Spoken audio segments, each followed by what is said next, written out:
జై శ్రీరామ్ అందరికీ నమస్కారం. వెల్కమ్ టు న్యూస్ అఖండ. నేను మీ కస్తూరి శ్రీధర్. మిత్రులారా, ఏం చెప్పంటారో మా యువనేత రాహుల్ గాంధీకి అసలు కాలం కలిసి రావడంలా. యాడిబినా కూడా ఎదురు దెబ్బలుగానే. అట్లా హర్యానాలో చూసినాము, మహారాష్ట్రలో చూసినాము, మళ్ళీ వచ్చేసి మన ఢిల్లీలో చూసినాము. అంతెందుకు మన ఛత్తీస్గఢ్ లోకల్ బాడీ ఎలక్షన్స్లో కూడా ఘోరమైన సావు దెబ్బలు దిగినాయి. మా ఓడికి ముందుగానే చైనా అంటే ఇష్టం తెలుసు కదా మీకు కూడా.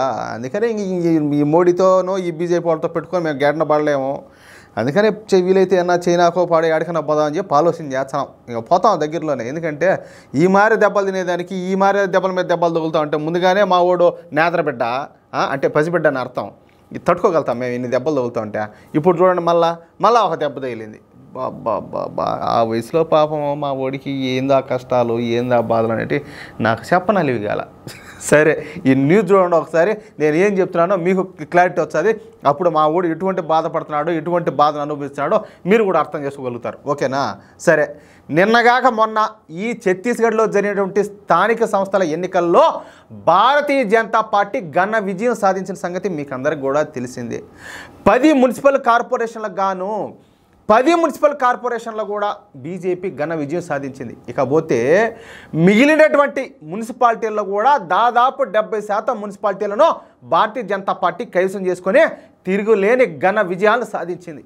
ఈ క్రమంలోనే ఇప్పుడు మరొక రాష్ట్రంలో భారతీయ జనతా పార్టీ విజయ దుందుబి మోగించి తన సత్తాను మరొకసారి నిరూపించుకుంది. ఎందుకో ఆ రాష్ట్రం ఏందో తెలుసా మీకు? ఆ రాష్ట్రం మరేదో కాదు. ఆ రాష్ట్రం పేరు గుజరాత్.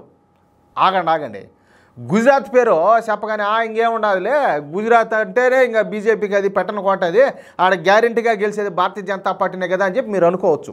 అది కొంతవరకు వాస్తవం కూడా, నేను కూడా ఒప్పుకుంటున్నా. అయితే ఇక్కడ ఒక చిన్న ట్విస్ట్ ఒకటి ఉన్నది. అది ఏందయ్యా అంటే, మొన్న ఈ మధ్యన ఈ మహారాష్ట్ర అసెంబ్లీ ఎన్నికలు జరిగిన సంగతి మీకు అందరికి కూడా తెలిసిందే. ఈ ఎన్నికల్లో భారతీయ జనతా పార్టీ 90% స్ట్రైక్ రేట్తో 132 స్థానాలు సాధించింది. ఏడా? మహారాష్ట్రలో. ఓకేనా? కానీ కాంగ్రెస్ పార్టీ మాత్రం అత్యంత ఘోరమైన పరాజయాన్ని మూటగట్టుకుంది. ఏంది? 100కు పైగా స్థానాల్లో పోటీ చేసినటువంటి ఈ కాంగ్రెస్ పార్టీ కేవలం 16 సీట్లకు మాత్రమే పరిమితం అయిపోయింది. దీంతో ఈ రాహుల్ గాంధీ పైన తీవ్రమైన విమర్శలు చెలరేగినాయి. ఏది? గెలిచే పార్టీను ఏ విధంగా ఓడించాలో రాహుల్ గాంధీని చూసి నేర్చుకోవాలని ఈ రాహుల్ గాంధీ ఇండి కూటమి సారథిగా పనికిరాడని చెప్పేసి కాంగ్రెస్ పార్టీ మిత్రపక్షాలే విమర్శించడం మొదలుపెట్టాయి. అవునియా, మా ఓడు పసిబిడ్డ నేర్చుకుంటున్నాడు, రాజకీయాలు లేట్ చేయాలా ఏందని నేర్చుకుంటున్నాడు. ఏం కొంతనా టైం లేదు మీరా? ఏం అంత తొందర ఏమే, అంత ఆత్రం ఏమంటాలే? మా ఓడే చెప్పినాడు కదా పార్లమెంట్ సాక్షిగా, సరే మీరు ఎన్నైనా చెప్పండి, ఎన్నైనానండి, ఏమైనా చేయండి, మేము నేర్చుకుంటాము, ఇంకా నేర్చుకుంటానే ఉంటామని చెప్పినాడు కదా. ఆయన అంత నిజాయితీగా ఆయన మాట్లాడినప్పుడు ఆ నిజాయితీని ఒకరివన్న అర్థం చేసుకునేదిలే. అట్లా కాకుండా ఇండి కూటమి సారథిగా ఆయన పనికిరాడు, ఆయన వేస్టు, ఆయన జోకరు, ఆయన బఫూను, ఆయన అంత పిల్లరాజు కలిగిందనంటే ఎట్ట అంటాలే ఆ మాదిరిగా? సరే, ఇది సరే, ఎంత పసిపెట్టైనా కూడా ఆయనకు ఒక హృదయం అనేది ఉంటుంది కదా. అహం మీద దెబ్బ కొట్టినట్టయింది. దీంతో రాహుల్ గాంధీ పార్లమెంటు నిండు సభలో మాట్లాడతా ఈసారి గుజరాత్ ఎన్నికల్లో మేము గెలవబోతున్నాం అని చెప్పేసి ఒక బేబస్మైన స్టేట్మెంట్ ఇచ్చేసాడు. మామూలుగా కాదు. అబ్బాబ్బాబ్బా, ఏమి స్టేట్మెంట్ అంటారు చూడండి. గుజరాత్ అసెంబ్లీ ఎన్నికల్లో బీజేపీని ఖచ్చితంగా ఓడించి తీరుతాము, కావాలంటే మీరు రాసి పెట్టుకోండి అని చెప్పేసి నేరుగా ప్రధాని మోడీ గారికి ఛాలెంజ్ చేసినాడియా. మా ఓడు అంటే అట్టుంటుంది.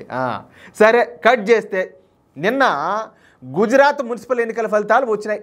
మొత్తంగా గుజరాత్లోని 67 పట్టణాలకు ఎన్నికలు జరిగినాయి. ఈ 67 పట్టణాలలో 62 పట్టణాలను భారతీయ జనతా పార్టీ కైవసం చేసుకుంది. అంటే 62 పట్టణాలలో బీజేపీ ఘన విజయం సాధించిందనమాట. ఇకపోతే కాంగ్రెస్ పార్టీ కేవలం ఒకే ఒక మున్సిపాలిటీని గెలుచుకునేది. ఇక మిగిలిన 4 పట్టణాలను ఈ ఇండిపెండెన్స్ వాళ్ళు ఉంటారు కదా, ఇతరుల వాళ్ళు గెలుచుకున్నారు. మీకు ఒక మాట చెప్పాలా, మా ఓడి గెలుపు వెంటనే దాగి ఉండదు. ఎందుకంటే మా ఓడు వరుస పెట్టి మన ఢిల్లీ ఎలక్షన్స్లో కూడా అంతా హ్యాట్రిక్ విజయాలు సాధించాడు కదా గుండు సున్నాలో. అట్టాడిది ఈడ ఒక్క స్థానం సంపాదించాడంటే ఏందనుకున్నారు? అప్పటికి మా ఓడు ఒక అడుగు పైకి వేసినట్టా లేదా ఆలోచించండి మీరు కూడా. ఇకపోతే ఈ 67 పట్టణాలలోని వార్డుల సంగతి చూద్దాం.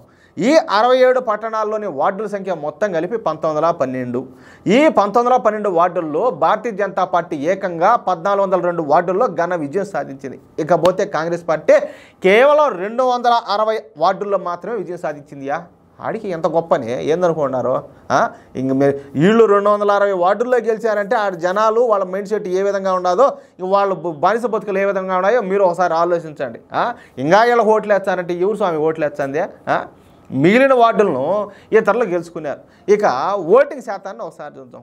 ఈ మున్సిపల్ ఎన్నికల్లో మొత్తంగా భారతీయ జనతా పార్టీకు 51% ఓటు షేర్ రాగా కాంగ్రెస్ పార్టీకు కేవలం 26% ఓటు షేర్తో సరిపెట్టుకునింది. అంటే దాదాపుగా బీజేపీ సాధించిన ఓటు షేర్లో సగం మాత్రమే ఈ కాంగ్రెస్ పార్టీకి అయితే వచ్చినాయి. అయినా గొప్పే, మా ఓడు మావులోడు కాదు, మా ఓడు వీరుడు సూర్యుడు. ఇక మిగిలిన ఓటు షేర్ను ఇతరులు కైవసం చేసుకున్నారు. ఇక ఈ పట్టణాలకు మాత్రమే కాకుండా తాలూకా పంచాయతీలకు కూడా ఎన్నికలు జరిగినాయి. మొత్తంగా 78 తాలూకా పంచాయతీలకు ఎన్నికలు జరిగినాయి. ఈ 78 తాలూకా పంచాయతీల్లో 55 తాలూకా పంచాయతీల్లో భారతీయ జనతా పార్టీ ఘన విజయం సాధించింది. ఇకపోతే కాంగ్రెస్ పార్టీ కేవలం 17 తాలూకా పంచాయతీలకు మాత్రమే పరిమితం అయిపోయింది. ఇక 6 తాలూకా పంచాయతీలను ఈ ఇండిపెండెంట్లు వాళ్ళు గెలిచారు. అంటే చూడండి, గుజరాత్లో బీజేపీను ఖచ్చితంగా ఓడిస్తామని చెప్పేసి పార్లమెంట్ వేదికగా, పార్లమెంటు సాక్షిగా, పార్లమెంట్లో శపథం చేసినటువంటి, ఏది మామూలు శపథం కాదు, మంగమ్మ శపథం చేసినట్టు, కావాలంటే రాసి పెట్టుకోమన్నాడు మా ఓడు. అది మా ఓడు కథ. శపథం చేసినటువంటి రాహుల్ గాంధీ మున్సిపల్ ఎన్నికల్లో కనీసం 2 పట్టణాలు కూడా గెలవలేకపోయినాడు. అది మా ఓడు గొప్పదనం. అర్థమైందా? అందుకనే మేము చైనాకు పోవాలనేది. కాంగ్రెస్ పార్టీ గెలిచిన ఆ ఒక్క మున్సిపాలిటీ కూడా అది పూర్తిగా ముస్లిం మెజారిటీ పట్టణం అనమాట. అందులో 92% మంది ముస్లింలే ఉంటారంట. అందుకే ఆ ఒక్క మున్సిపాలిటీ అయినా కూడా ఈ కాంగ్రెస్ పార్టీ గెలుచుకోగలిగింది. లేకపోతే మరొకసారి మళ్ళీ గుండుసున్నానే వచ్చిండు మా ఓడు, విజయకేతనం ఎగరేసిండు. ఏమంటారా? బాగా ఎంజాయ్ చేశాను, న్యూస్ బాగుండదు, నచ్చిందా? నచ్చుంటే ఖచ్చితంగా షేర్ చేయండి. అదేవిధంగా ప్రతి ఒక్కరు కూడా మీ యొక్క అమూల్యమైన అభిప్రాయంలో కామెంట్ చేయండి. మిత్రులారా, చాలా మంది ఇంతవరకు సబ్స్క్రైబ్ చేసుకోకుండానే చూస్తున్నారు. ప్రతి ఒక్కరు కూడా మన ఛానల్ సబ్స్క్రైబ్ చేసుకోండి. ప్లీజ్ సపోర్ట్ చేయండి. జై శ్రీరామ్.